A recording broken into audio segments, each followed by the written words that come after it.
The sun was still high when Sarah stepped out of the grocery store, bags clutched tightly in her hands. The busy street hummed with life, the screech of car brakes and the murmur of pedestrians filling the air. But as she turned the corner, a voice sliced through the noise, sharp, low, and dripping with contempt. "Hey, Blackie," the man called, his voice rising above the sound of traffic. He was leaning against the side of a building, a sneer pulling at the corner of his lips. "You lost or something? Thought you'd stay in your own neighborhood." Sarah froze, her chest tightening as a cold, familiar anger crawled up her spine. It wasn't the first time she'd heard this, but today felt different, heavier. The world seemed to close in, each step more oppressive than the last. She looked up, catching his eyes for a moment. He was tall, mid-30s, dressed in a weathered jacket and scuffed boots. The look on his face wasn't new. It was the same expression that people gave when they thought they could say whatever they wanted, with no consequences. Her heartbeat thundered in her ears as he stepped closer. His voice a little louder, a little more taunting. "Got something to say? Or are you just gonna stand there like a statue?" Sarah's fingers tightened around the grocery bags, the plastic cutting into her skin.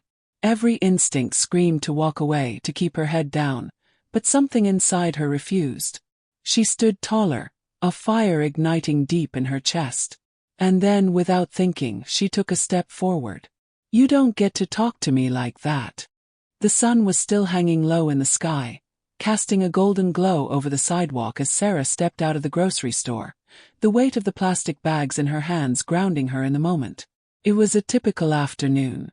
She could already hear the faint hum of the city around her, the distant honking of cars, the clatter of footsteps, the voices of people lost in their own worlds. But then the voice cut through.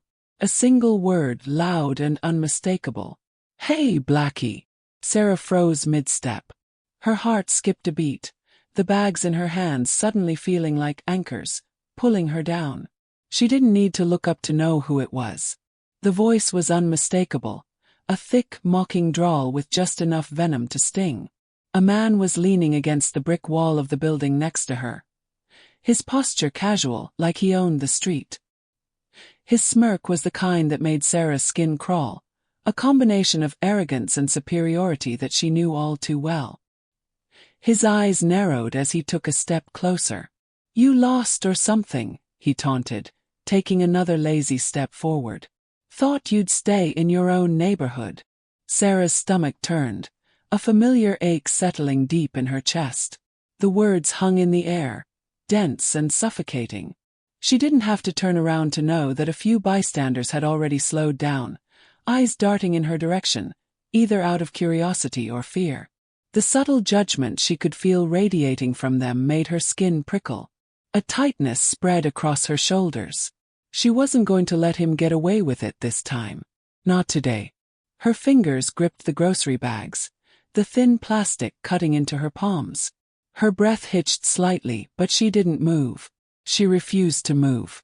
She stood there, facing forward, shoulders squared, staring straight ahead at the street. The man took another step, his voice growing louder, more taunting. "Got something to say? Or are you just gonna stand there like a statue?" She could feel his eyes boring into the back of her head, could feel the weight of his words like a brick pressing against her spine. This wasn't new, far from it, but something about today made her blood boil. Maybe it was the way his sneer grew wider, more smug, more assured. Maybe it was the familiarity of the insult. Maybe it was that she had been told too many times to just let it slide, to ignore it, to keep walking. Her breath steadied, and Sarah took a moment to still herself. She wasn't going to flinch. Not this time. A spark of defiance ignited inside her, a fire she hadn't allowed herself to feel in years. It was a slow burn, starting in her chest and moving outward. She wasn't going to play the victim anymore. She wasn't going to walk away in silence. With a deep breath, Sarah turned slowly, meeting his eyes. He hadn't expected it. There was a flicker of surprise before the arrogance returned, the cocky grin still on his face, but now it was tinged with confusion. She stepped forward just a little, close enough for him to hear her, close enough for him to understand. You don't get to talk to me like that, she said, her voice calm but steady, unwavering. It wasn't loud. It didn't need to be. It was simple and direct, but the words landed like a punch. For a second the man faltered. He blinked, his smirk fading just enough to reveal a crack in his confidence. But it didn't last. He straightened, his chest puffing up and his jaw clenched. Oh yeah, he scoffed, crossing his arms over his chest. And what are you gonna do about it, huh? Sarah's eyes never left his. She wasn't going to let him off the hook with a laugh or a dismissal. The way he had spoken to her, like she didn't matter, like she wasn't even human. No, she wasn't going to let it slide. Not this time. But before she could speak again, a voice interrupted. Is everything okay here? A woman had stepped up from the crowd, her voice soft but firm. She was wearing a work uniform, probably heading home from her shift, her expression unreadable but clearly concerned. Sarah didn't know her, but the woman's presence felt like an anchor, a lifeline. The man hesitated, a flicker of hesitation crossing his face. For just a moment, he looked less sure of himself. Mind your business, he snapped, but there was less conviction in his voice this time. The woman didn't back down. She held her ground, her eyes never leaving his.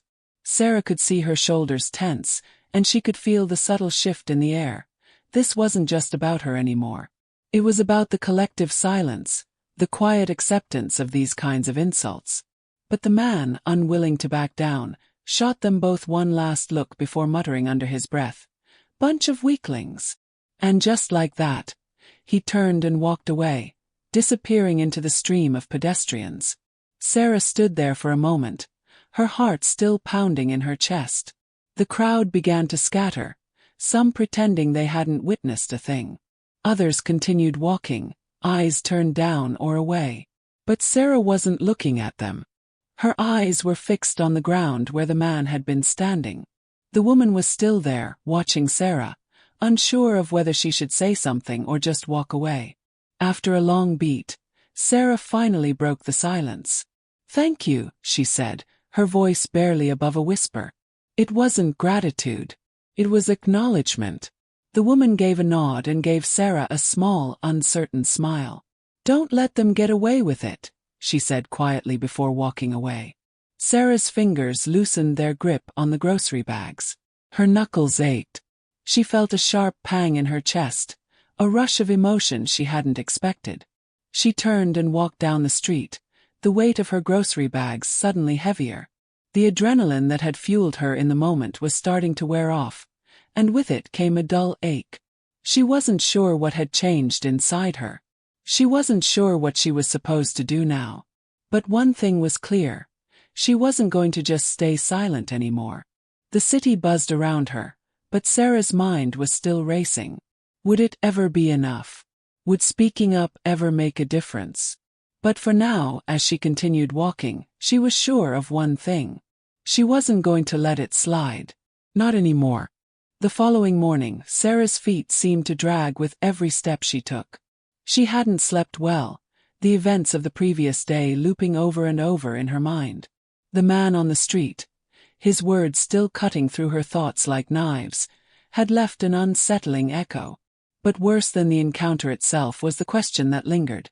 Why did she always have to fight so hard for the smallest sliver of respect? She slid into her office chair with a sigh, the familiar hum of fluorescent lights overhead doing little to comfort her.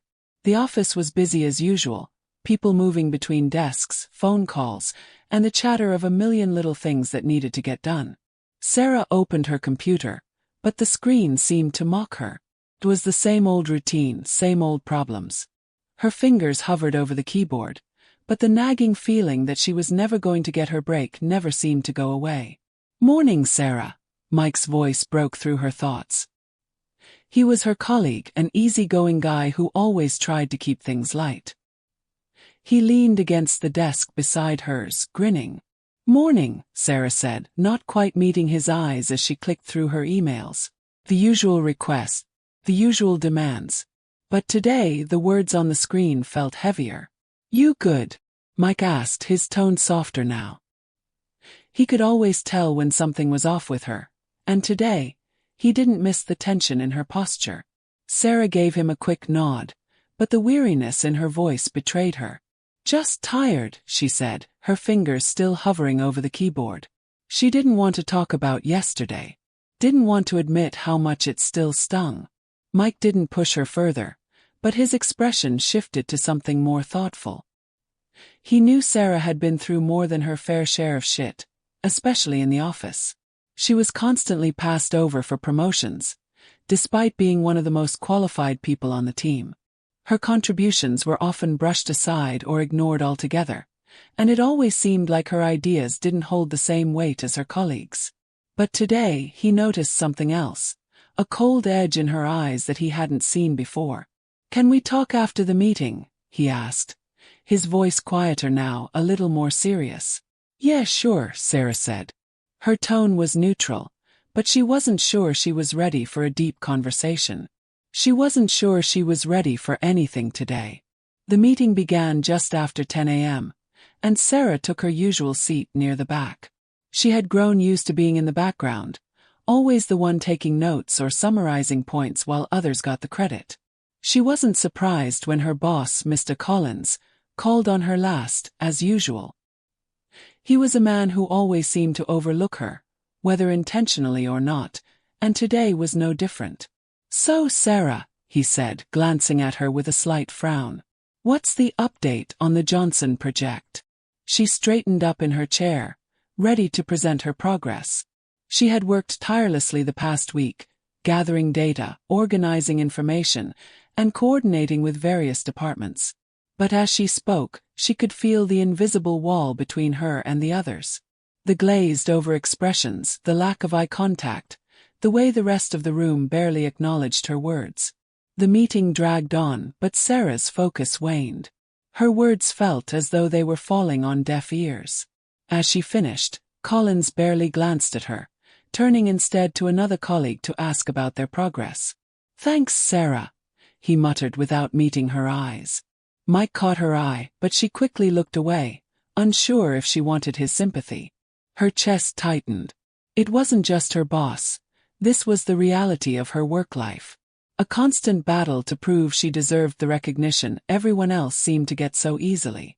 As the meeting wrapped up, she grabbed her papers, ready to escape the room and find a corner to nurse her frustration. But just before she could leave, Collins called out to her. "Hey, Sarah," he said, his tone indifferent. "Make sure you get the budget report by the end of the day. We need it for the upcoming meeting." Sarah nodded, though a part of her wanted to snap back. She had done more than her fair share already, and yet, it felt like she was always the last one to be noticed. She could feel the heat of Mike's stare as he followed her out into the hallway. He wasn't one to hold back, and Sarah knew he was dying to say something. "Hey, Sarah, But before he could finish, she cut him off. "It's fine, Mike," she said flatly.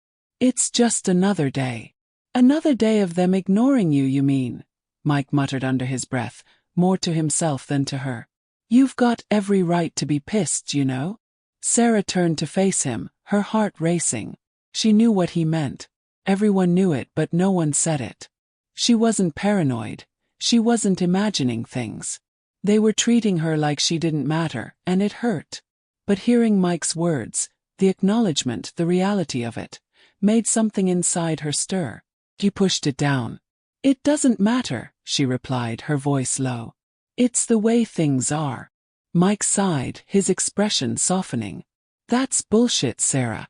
You know it, I know it." Sarah looked up at him, her eyes sharp. "And what are you going to do about it?" she asked, her words sharp, but not entirely hostile. "You gonna help me?" He hesitated, his mouth opening and closing. "I don't know. I just—" "Exactly," Sarah cut in, her gaze hardening. "Nobody knows. Just easier to stay silent. To let it happen." She turned to leave, the weight of his unsaid words lingering in the air. As she sat back at her desk, the familiar ache in her chest grew.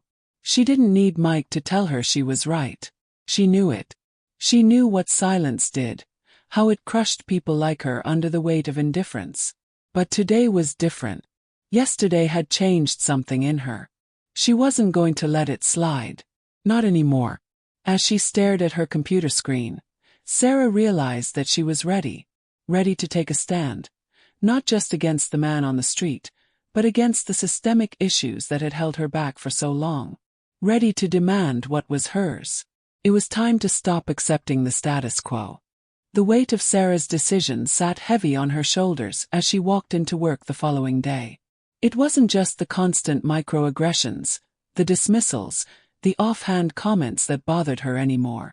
It was the way it was always the same, the way nothing ever changed. The silence of the bystanders, the people who saw it happen and turned away. There was more of that than there was action. Mike had asked her if she'd be okay with speaking up, but Sarah had told him it wasn't worth it. But she knew better now. Staying quiet was only feeding into the cycle. She needed to take control of her story. She had to. That morning, as Sarah sat at her desk, typing away at the latest report, her thoughts kept drifting back to yesterday. The day before had felt like a tiny battle won in an ongoing war, but today it felt small. And more isolating. She wasn't sure what she expected when she walked into the break room for coffee. Maybe a moment of quiet camaraderie, a shared look of understanding. But what she found was Tina, her closest friend at work, scrolling through her phone. Tina glanced up, her face lighting up in a quick smile. "Hey Sarah, how's it going?" "Fine," Sarah muttered, though the word felt hollow. She grabbed a mug from the counter and poured herself coffee, her hands cold despite the warmth of the liquid.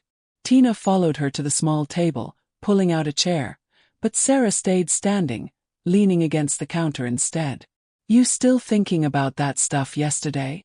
Tina asked, her voice gentle but filled with concern. "Yeah," Sarah said. "It's hard not to. I've been trying to figure out what comes next." Tina nodded, and for a second, there was a flicker of something understanding in her eyes. "I get it. It's exhausting." Sarah swallowed her frustration. "Exhausting doesn't even begin to cover it," she said. "It's like no one even notices. It's always the same thing. The microaggressions. The way they pretend it's not happening." Tina shifted in her seat, biting her lip. "It's not like I don't notice, Sarah. She stopped herself, glancing down at her phone as if searching for something to say. The silence between them stretched, and Sarah felt the gulf between them widen, the unspoken distance growing heavier. "I'm sorry," Tina said finally, her voice tinged with hesitation. "I just don't know what I could do about it." Sarah's chest tightened. "What do you mean?" she asked, her voice sharp without meaning to be. "You don't know what you can do. Are you seriously telling me that?" Tina flinched. "It's not that," she said, her voice shrinking. "It's just, I don't want to make things worse for you, you know? I don't want to be the one who makes everything more difficult." "More difficult?" Sarah echoed, her words coming out like a bitter laugh.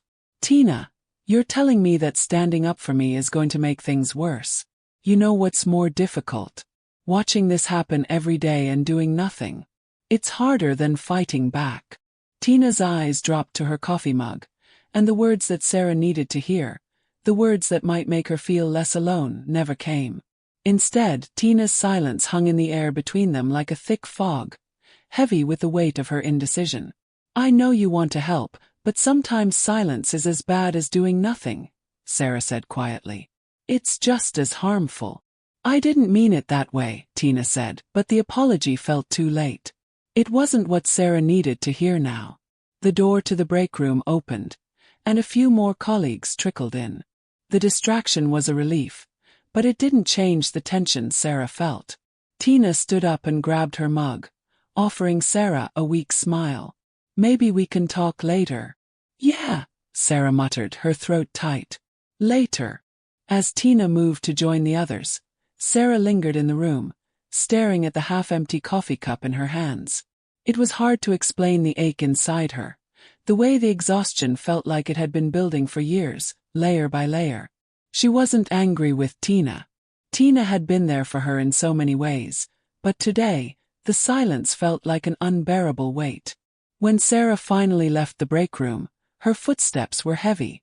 She wasn't sure if Tina's hesitation had hurt her more than the insults from the man on the street, but it felt like it did. In a way, it was worse. Tina wasn't the problem. The problem was the quiet acceptance of all the things that were wrong, and that acceptance was everywhere. Even from the people who claimed to care. As the hours ticked by, Sarah's sense of isolation only deepened. She found herself lost in her thoughts, replaying the same conversations in her head, wondering if she'd done enough. Was she overreacting? Should she have handled things differently? Then came the email that made her chest tighten. It was from Rachel, one of the other managers in the office. Sarah hadn't worked closely with her before, but Rachel was known for her ability to put on a smile while quietly cutting people down. This time Sarah was the target. The subject line was simple. Johnson Project Update. Sarah clicked on it and opened the message. I think we might need to revisit Sarah's presentation on the Johnson project, the email began. Some of the details were a bit too vague and left out key numbers. I suggest we add more concrete data before presenting it to the client. It wasn't the content of the email that stung. It was the fact that Rachel had sent it to the entire team. She hadn't asked Sarah to clarify anything or even brought it up in a meeting. It was a quiet undermining, a way to diminish Sarah's contributions without saying it outright. Her breath caught in her throat. The email felt like a slap in the face. It wasn't new. This was how it always went. People like Rachel did this all the time, especially when someone of Sarah's race was involved. They could never let her take credit, never let her voice be heard without adding a few cracks to it, like it wasn't good enough. But this time, Sarah wasn't going to ignore it. Not this time. The feeling of isolation, the weight of it, pressed down on her. But it was no longer enough to break her. This was just the beginning. She wasn't going to let it slide. She closed the email, stood up, and walked straight to her boss's office. The door to Mr. Collins' office was shut when Sarah approached, but she didn't hesitate. She'd been in this office countless times before, mostly to pass on reports or sit through mandatory meetings, but today she wasn't here to wait. She needed to be heard. With a breath that didn't quite steady her nerves, she knocked. "Come in," Mr. Collins called. His voice the usual blend of authority and disinterest. Sarah opened the door, stepping inside and closing it behind her. She paused for a moment, the familiarity of the room making her feel small. The gray walls, the dark wood desk piled high with papers, the empty chair on the opposite side. All so neutral, also cold. Mr. Collins didn't even look up from the stack of paperwork in front of him. He was in the middle of something, he always was. "What can I do for you, Sarah?" "I just wanted to talk to you about the email from Rachel," Sarah said, her voice steady, even though her insides were a mess of nerves. Mr. Collins finally looked up, his brow furrowing for a moment before he set his pen down. "The one about the Johnson project. I read it. You're doing fine, Sarah." But Rachel raised a valid concern. "Your presentation was a bit thin on details." "I don't agree," Sarah said, her heart pounding. She wasn't sure why she was suddenly so determined, but the words felt right. "Rachel didn't come to me first. She sent that email to the whole team, undermining my work. It's not just about the project details. It's about the way she's dismissed everything I've done." Mr. Collins sighed, the expression on his face one Sarah knew too well. He wasn't angry, but he wasn't willing to listen either. "Sarah, I know it's frustrating. But sometimes we all get critiques. Rachel is just trying to help you improve." It was the same line he always used. We all get critiques. As if it was the same for everyone. As if she wasn't constantly fighting for respect in a room where her presence felt like an afterthought.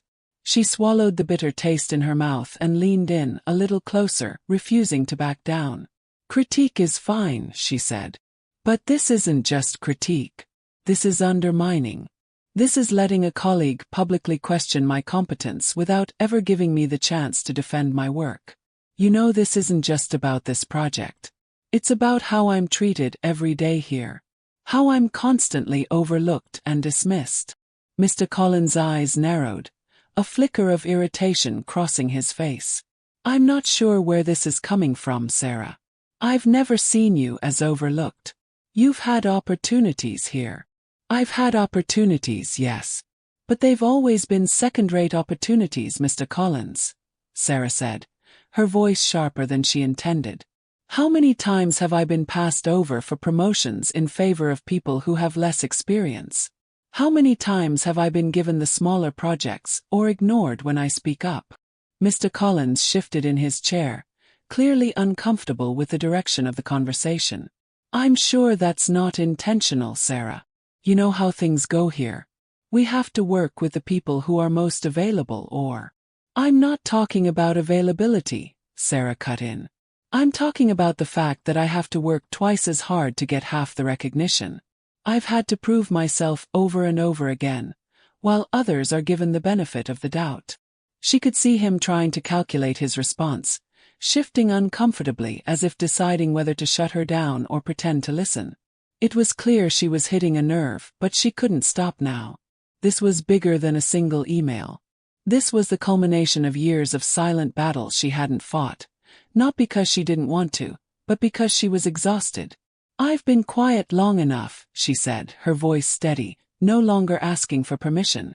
I'm tired of being polite, of staying silent and letting it slide. I'm tired of pretending it's okay when it's not. Mr. Collins shifted in his chair, glancing at the door as if contemplating whether to dismiss her or engage.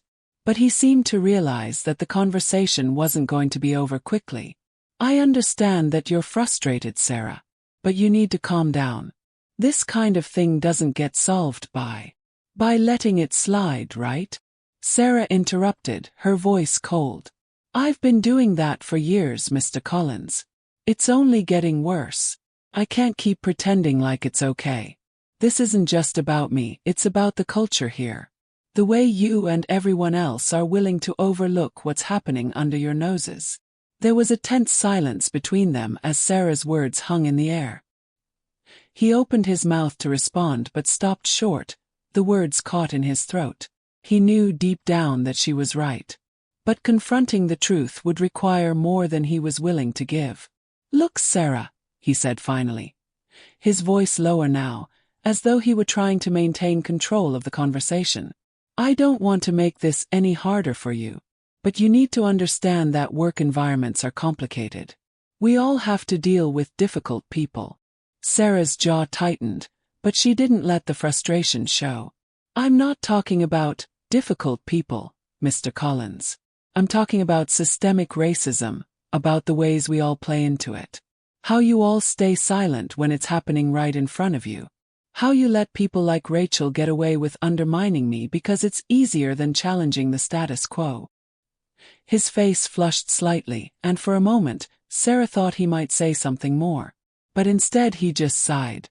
This is something I can't fix in one conversation. Then it's something that will never get fixed, Sarah said quietly. She turned to leave, but before she could open the door, she turned back, meeting his gaze one last time. You can't pretend it's not happening, Mr. Collins. People like me can't keep quiet anymore. And I won't. She left the office without waiting for a response. Her heart pounded in her chest as she made her way down the hallway, unsure of what would happen next.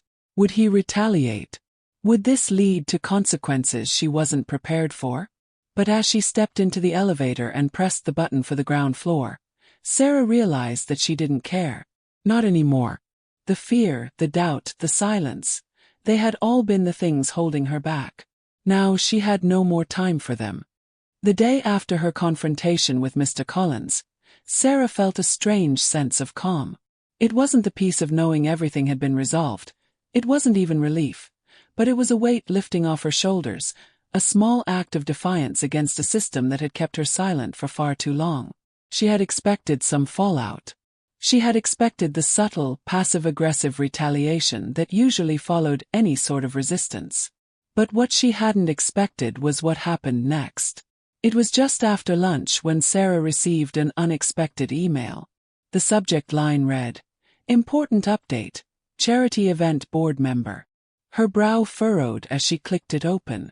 It was from one of her colleagues in the PR department, a woman named Laura. The email was brief, but the content made Sarah's stomach drop.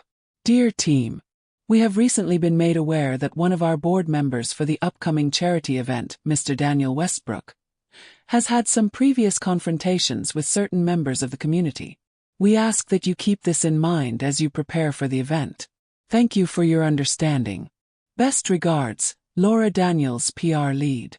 Sarah stared at the email in confusion. She knew the charity event was a big deal, but Mr. Daniel Westbrook? She didn't recognize the name. As her fingers hovered over the mouse, something inside her twisted. Her mind raced back to the incident with the man on the street. Could it be him? She dug through her memory, trying to recall the details of his appearance. The way he had sneered at her, the contempt in his eyes. A cold knot formed in her stomach. There was a chance, no, she knew it was him. Her fingers trembled as she typed his name into the search bar. It didn't take long before an image popped up on the screen. A man in his mid-30s wearing a navy blazer, smiling confidently in a photo with a group of well-dressed individuals. Daniel Westbrook, board member for a local charity, business owner, and, from the look of it, a man who knew how to play the system. She clicked through the links, her mind racing with the connections. There was no doubt in her mind now. The man who had taunted her on the street was the same one with a seat at the table of local power. He was a part of the very system she was fighting against. Her heart pounded in her chest, a cocktail of rage and disbelief settling into her veins. This wasn't just a random encounter. This was the face of the problem she had been confronting. And now, somehow, he was in her professional world too. Her mind made the connection quickly. This wasn't just about the streets. This wasn't just about being a victim of one man's hate. This was about the institutions that allowed men like him to thrive. The connections, the networks, they all protected each other. No one cared about the people beneath them. And Sarah was tired of being invisible, tired of pretending like it wasn't happening. But she couldn't let him get away with it. Not like this. She shot off a quick email to Mike, hoping he was free for a coffee break. She needed someone to talk to, someone who might understand. Within minutes, he replied. Sure, meet you at 3. I'm on break then. She sighed in relief and grabbed her things, heading down to the coffee shop across the street. The moment she walked in, Mike waved from a corner booth, his easy smile doing little to ease the tightness in Sarah's chest. As she sat down across from him, he didn't waste any time. So, what's on your mind? He asked, his voice casual but attentive. Sarah didn't beat around the bush. You know that guy from yesterday? The one who taunted you on the street? Mike interrupted, his expression already darkening. He'd heard about the incident and was clearly still upset about it. Yeah, him, Sarah said. His name is Daniel Westbrook. He's a board member for a local charity we're working with. He's part of the team for the charity event. Mike stared at her, his brows furrowed in disbelief. No way, he said, shaking his head. You've got to be kidding me. That's wild. Sarah's jaw clenched. It gets worse. He's been sitting at the same tables as the people who make decisions about our work. He has power. And he's a racist. Mike leaned forward, his eyes narrowing. So, what are you going to do about it? I don't know yet, Sarah said, her voice tight with frustration.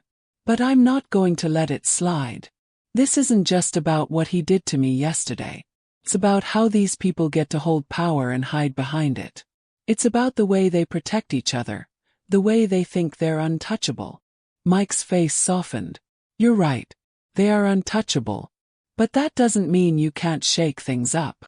She paused, staring at the half-empty cup of coffee in front of her. I want to confront him. But I don't want to do it alone. I need backup. This is bigger than just one guy being an asshole. Mike's eyes narrowed, the wheels turning in his head. Okay, he said after a beat. I'm in. What's the plan? Sarah felt a rush of gratitude flood through her. For the first time in a while, she didn't feel like she was fighting alone. She wasn't just up against Daniel Westbrook or her colleagues who turned a blind eye. She was taking a stand against a system that perpetuated this behavior. She nodded, feeling a renewed sense of purpose. First, we need to make sure this isn't just about him. We need to bring attention to the bigger picture. The way these people are protected. The way they get to keep their seats at the table. Mike gave her a reassuring smile. I've got your back. Let's do this. The following days passed in a blur of planning and subtle tension. Sarah knew that confronting Daniel Westbrook was the right thing to do, but every step toward that moment felt like a weight settling deeper into her chest. She'd never been one for public confrontation, especially not in a space where she could lose everything she had worked for. But she was tired of letting it all slide. Tired of watching the system protect men like him while she and people like her continued to suffer in silence. She met Mike again, this time at his apartment, a small, cluttered space that smelled faintly of takeout and coffee. They spread out papers and notes on the coffee table, a plan taking shape between them. They needed evidence, something concrete that would force people to see the truth. It couldn't just be about her word against his. No, they needed to expose the wider network, the way racism had been embedded in the system for years. So, we've got to start with the charity event, Mike said, pointing to a stack of papers. That's where he's most vulnerable. If we can dig up some dirt, anything that connects him to shady practices, it might be our in. Sarah nodded. She'd spent hours digging through articles, social media profiles, and public records. There had to be something she could use. Something that connected Westbrook's public persona with his private prejudices. She hadn't found much yet, just the occasional vague reference to his business dealings. But she wasn't going to stop until she had the truth in her hands. Let's take this one step at a time, Sarah said, her voice steady despite the mounting pressure. We need to be strategic. If we go in guns blazing, it'll blow up in our faces. We need to find the cracks in his armor. Not just attack blindly. Mike leaned back, rubbing his temples. I hear you. But there's something else you should know. Sarah raised an eyebrow, her curiosity piqued. What's that? Mike hesitated for a moment, then exhaled. Some of your colleagues, Tina specifically, are starting to talk. There's been a shift in the office, and some of them are worried about the fallout from you speaking up. Her stomach tightened. What are they saying? They're scared, Sarah. They don't want to get caught in the crossfire of your fight. They're all nodding their heads when you're around, but when it comes to actually taking action, they're backing off. Tina. She's torn. Sarah's chest tightened at the thought of Tina, her closest friend at work. She had known there was hesitation, but hearing it from Mike's mouth made it real.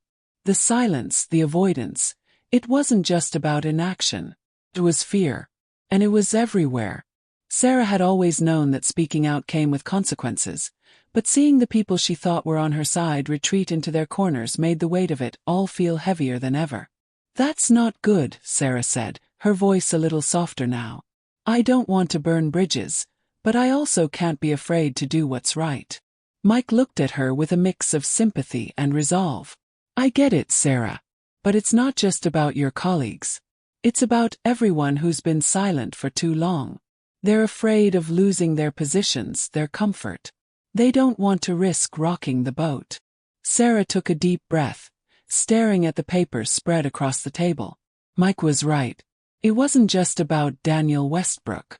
It was about a culture of silence, about the people who had the power to change things but refused to.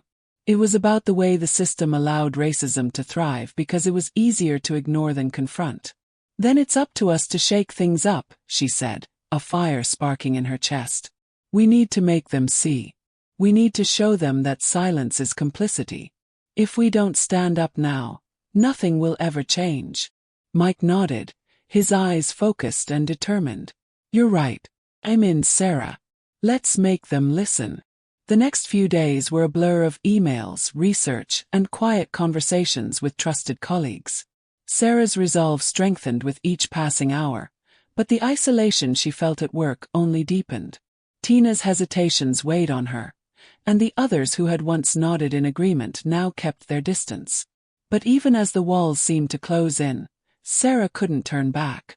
She had to do this, not just for herself, but for everyone who had been too afraid to speak up. At the charity event, Sarah was on edge. The moment she stepped into the venue, she could feel the weight of the entire situation pressing on her. Daniel Westbrook was there, mingling with influential community leaders and business owners. He carried himself with the same arrogance that had enraged Sarah on the street. But this time she wasn't intimidated. She was armed with knowledge, with a plan. And more importantly, she wasn't alone. Mike was with her, and together they had gathered enough evidence to challenge Westbrook's position. They knew it wouldn't be easy. Confronting someone with his power would have consequences, but the stakes were too high to ignore. Sarah scanned the room, her eyes locking onto Westbrook as he laughed with a small group of people. His casual demeanor made her blood boil. He was used to this place, these people, this power. He was comfortable, untouchable. But Sarah knew one thing. The moment of reckoning was coming. She wasn't going to let him get away with it. She wasn't going to let anyone else get away with it either. As she walked toward him, she could feel her pulse quicken. She was ready. She had no more time to waste. It was time to confront the system, to expose the truth. And with that, she took a step forward, determined not to back down. The gala was everything Sarah had expected. An extravagant affair with expensive suits, flowing champagne, and polished smiles. A sea of well-dressed individuals mingled under the soft lighting, talking about everything from new business ventures to the weather. It was the kind of event that made Sarah feel invisible, like a shadow in a room full of light. She wasn't here to make small talk, though. She wasn't here to rub elbows with the high and mighty. She was here to make a statement. And that statement was standing across the room, laughing with a group of well-known community leaders. Daniel Westbrook, the man who had taunted her on the street. Her heart pounded as she pushed past the elegant crowd, her eyes fixed on him. He hadn't noticed her yet, but the cold resolve in her chest kept her moving forward. She wasn't going to back down, not this time. Mike was a few steps behind her, his eyes scanning the room, ever watchful. He knew the risk. He knew how dangerous this could be. But he had agreed to be there, to stand by her side. They had spent weeks putting together their evidence. Articles, photos, and testimonials. It wasn't enough to take him down today, but it was enough to show people that he wasn't untouchable. Sarah was almost there when she heard a voice calling her name. Sarah! She turned, startled, to see Tina walking toward her.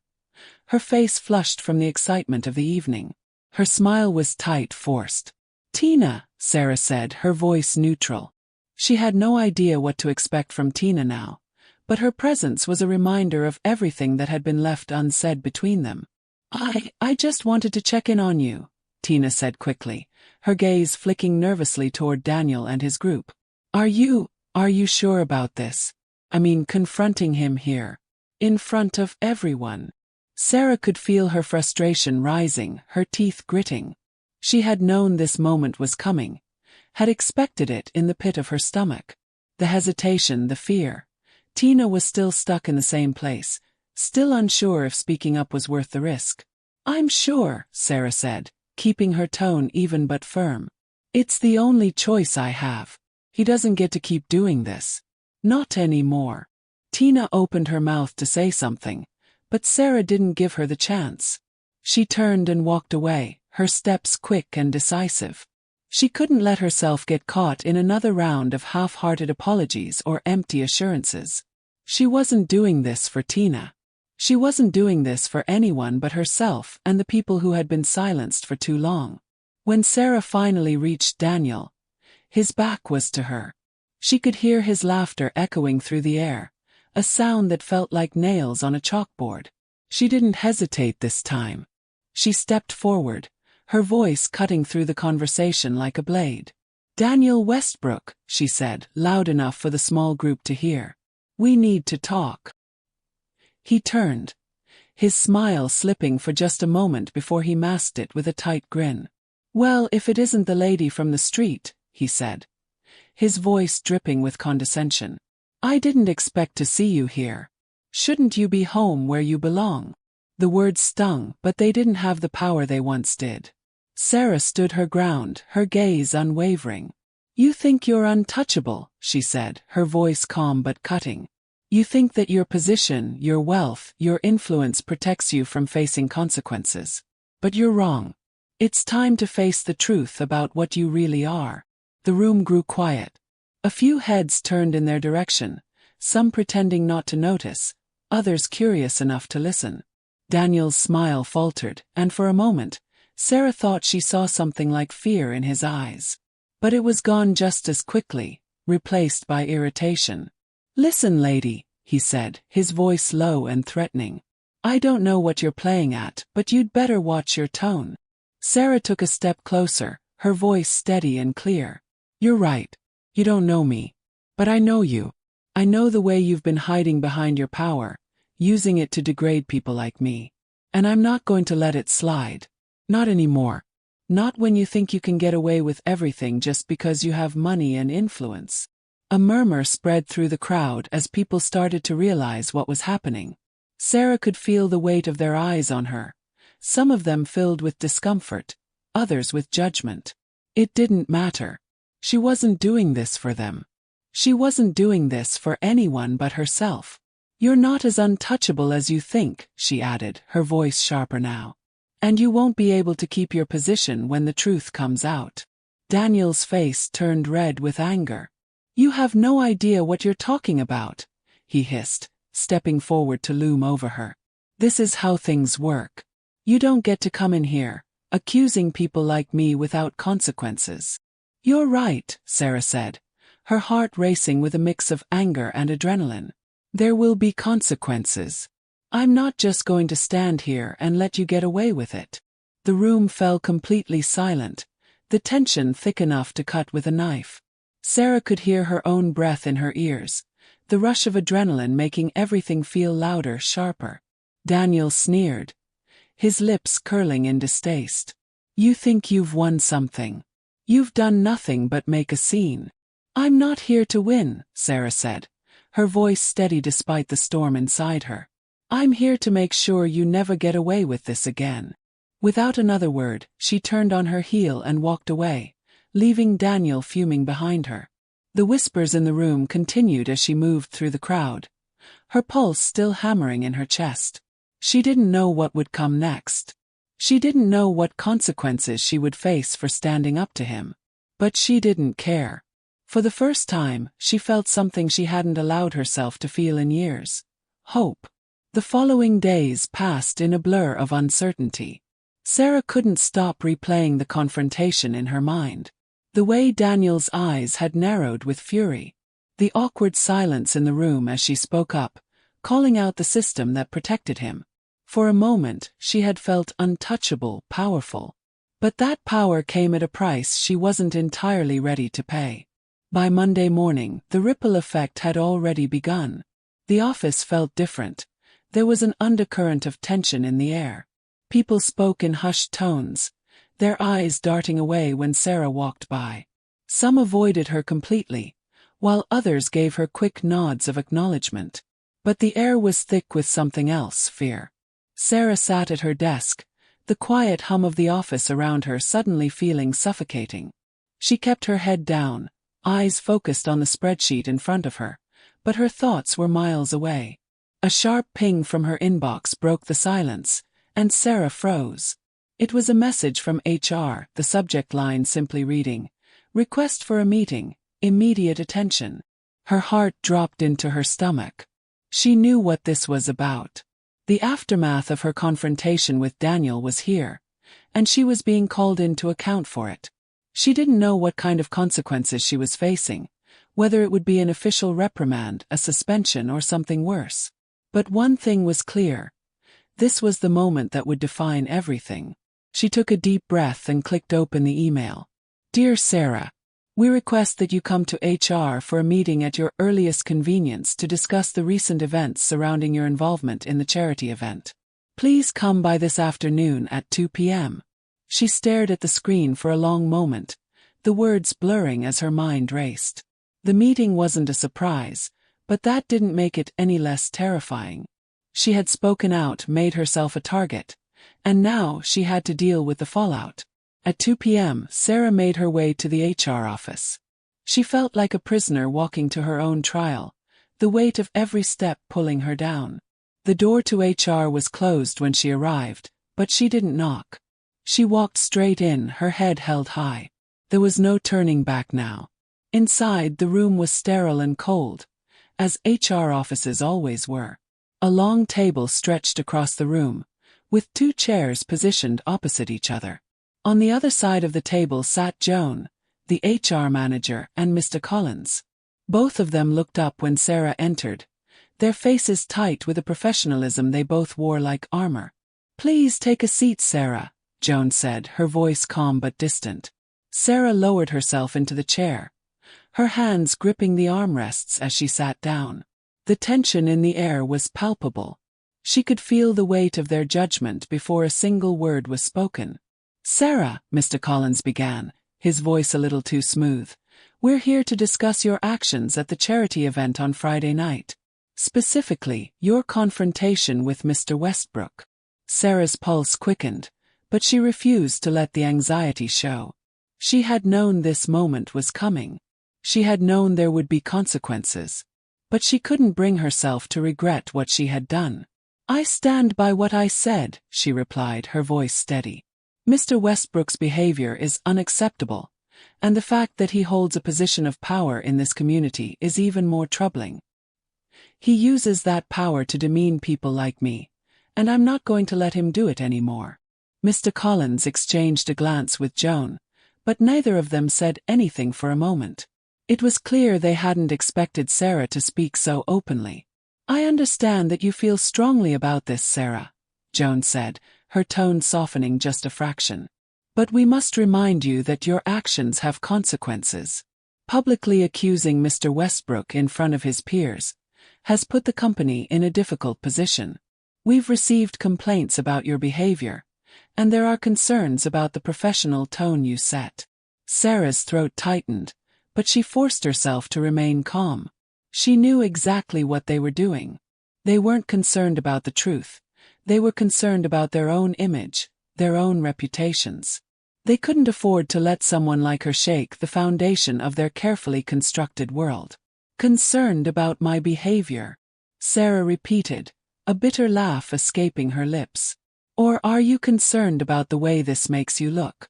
Because if it's the first, then maybe we should talk about the behavior of a man who thinks it's okay to belittle people like me in public. But if it's the second, then I guess I'm sorry for making things uncomfortable for you."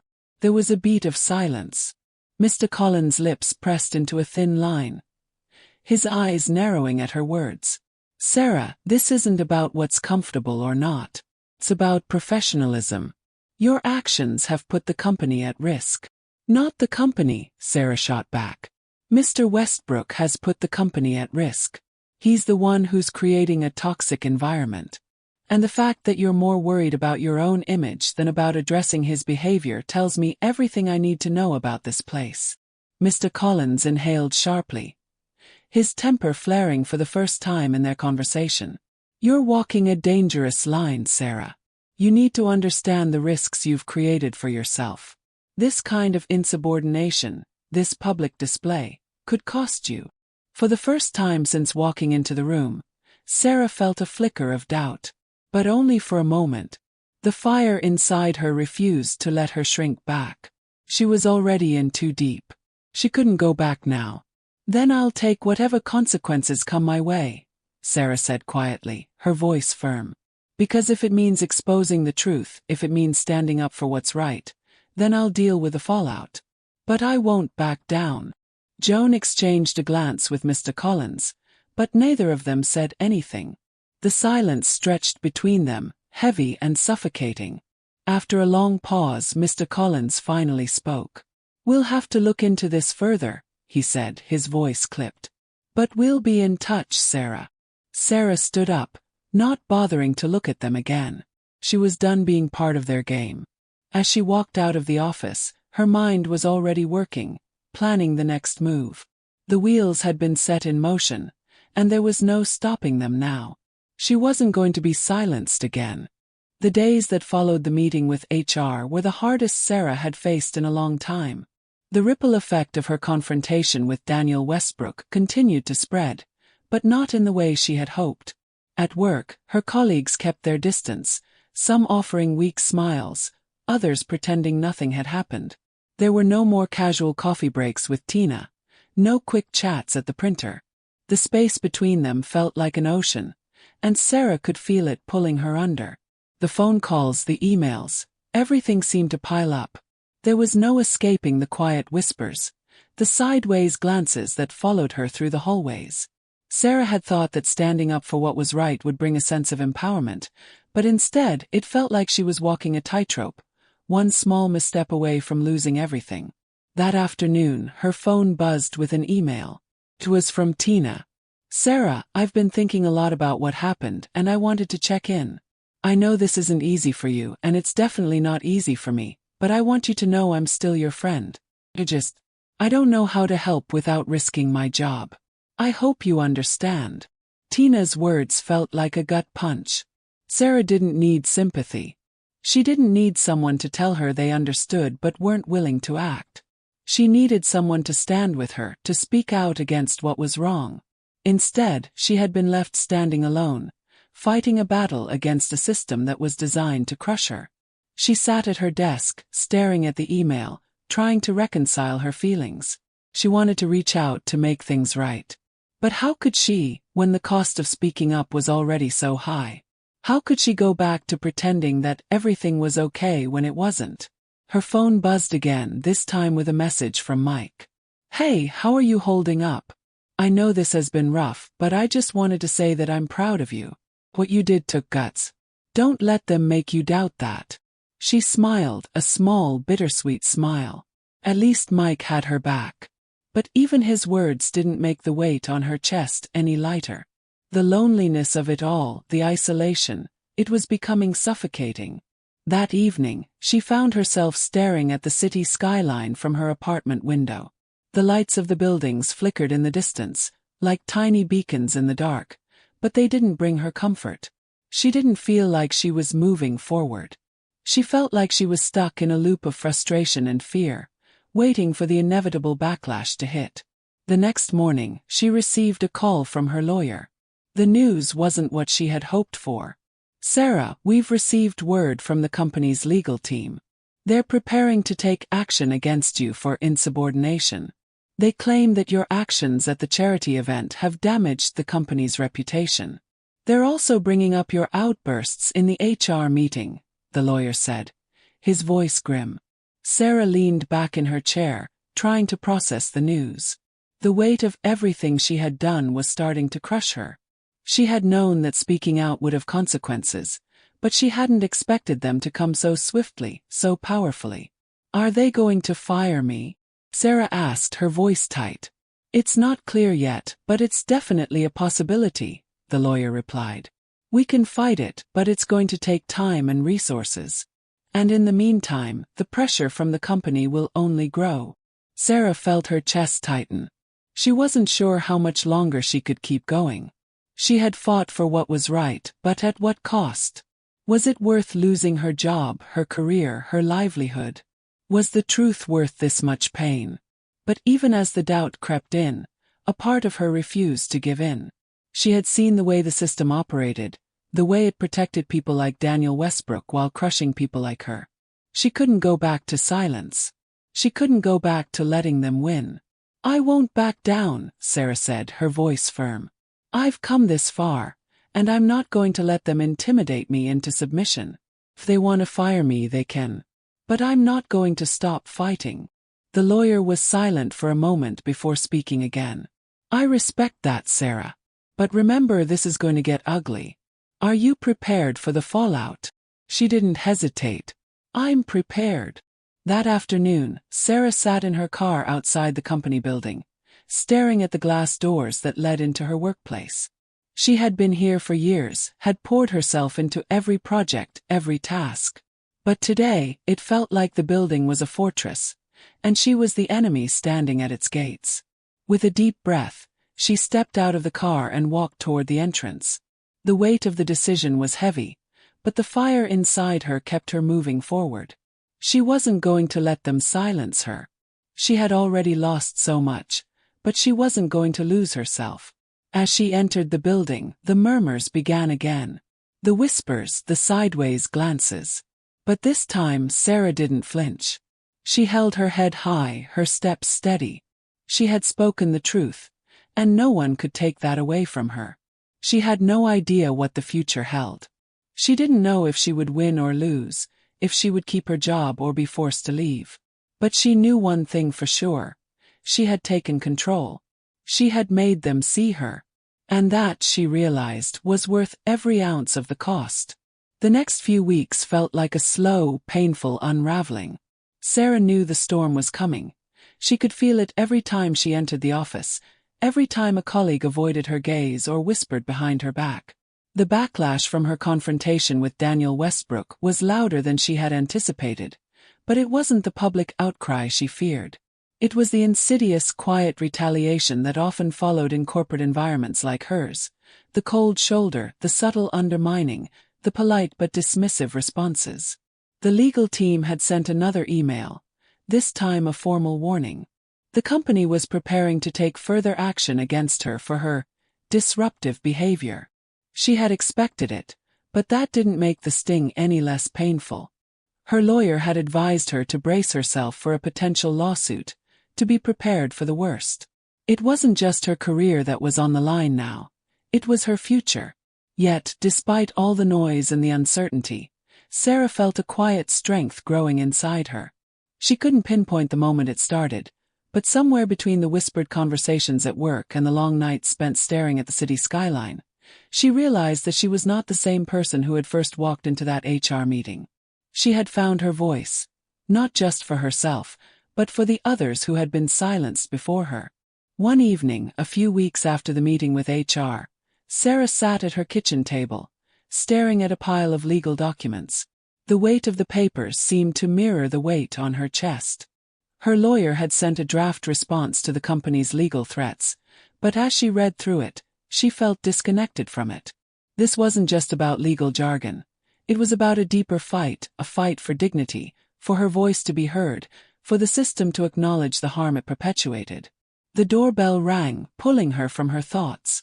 She stood up, surprised to see Mike standing at her doorstep. He had been her rock through all of this, her unwavering ally.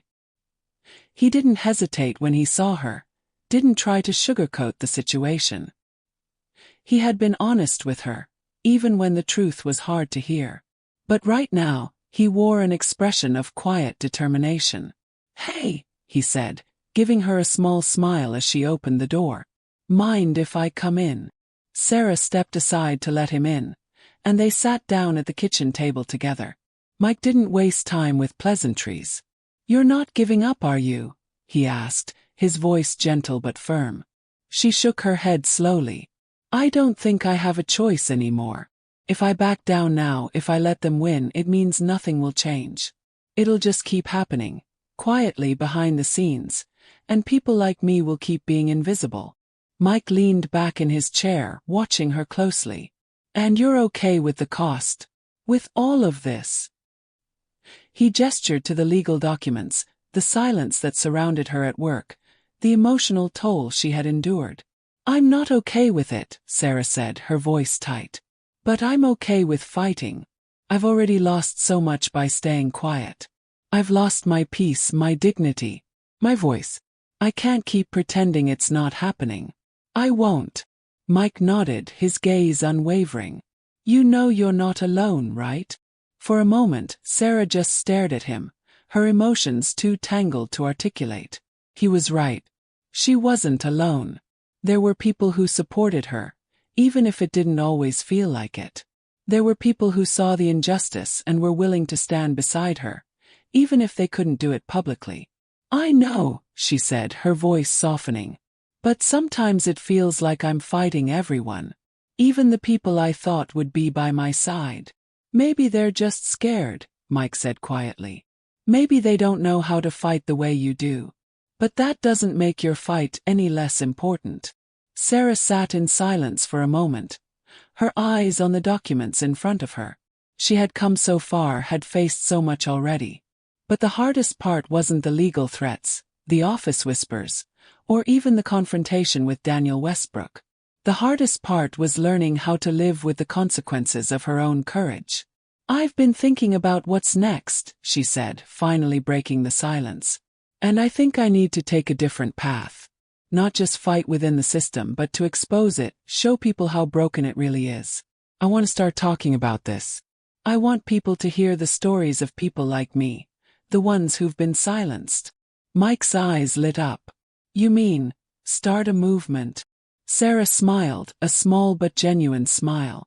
"Maybe not a movement, but I want to give people a platform, place to speak out, to show that we don't have to stay quiet." "You've got the strength to do it," Mike said with conviction. "You've already started, Sarah. You just need to keep going." The next few days were a blur of emails and phone calls as Sarah set her plan into motion. She started a blog, a place where she could share her story and the stories of others who had been affected by workplace racism. It wasn't just about her. It was about everyone who had been silenced, overlooked, and dismissed. She began reaching out to her network, to people who had been through similar experiences, offering them a platform to tell their stories. It wasn't a quick fix. It wasn't a grand solution. But it was a start. And that start was enough. As Sarah continued to speak out, the response was overwhelming. At first it was small, comments from strangers, messages of support.